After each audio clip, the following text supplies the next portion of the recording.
Replace করেছেন তারা কতটা সুস্থ আছেন, এখানে একটা ব্যাখ্যা আছে। কতটা সুস্থ হতে পারছেন, প্রথম হচ্ছে যে তাদের একটা রেস্ট্রিক্টেড লাইফ শুরু হচ্ছে, তারা দৌড়তে পারেন না, মাটিতে বসতে পারবেন না, এটাও করতে পারবেন না, তাদের অনেক কিছু রেস্ট্রিকশন শুরু হয়ে যায়।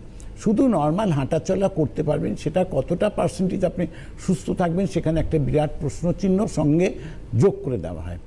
আজকে সেই জায়গা থেকে আজকে কিন্তু আমরা গাঙ্গুলি আয়ুর্বেদ কী বলেছে যে আজকে আপনি নর্মাল লাইফ লিড করতে পারেন, আপনার অরিজিনাল যেটা ছিল সেটাই আপনি রেখে আপনার প্রপার ট্রিটমেন্ট বেসের মধ্যে আপনার হাঁটুর জেলটা রিফরমেশন হয়।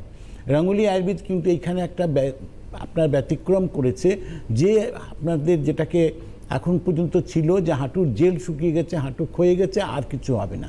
গাঙ্গুলি আয়ুর্বেদ বলছে না, হাঁটুর জেলটা রিফরমেশন হয়, হাঁটু ক্ষয়ে যায় না, হাঁটু শুকিয়ে যায়, তো সেইগুলো কিন্তু আবার রিফরমেশন করা যায় এবং নর্মাল পরিস্থিতিতে মানুষ ফিরতে পারে।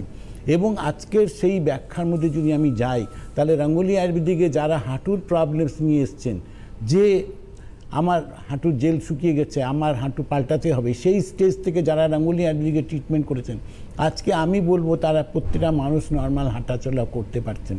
এর মধ্যে প্রচুর মানুষ পাহাড়েও ঘুরতেও গেছেন, আজকে প্রচুর মানুষ এদিক ওদিক বাজার হাট সব করছেন।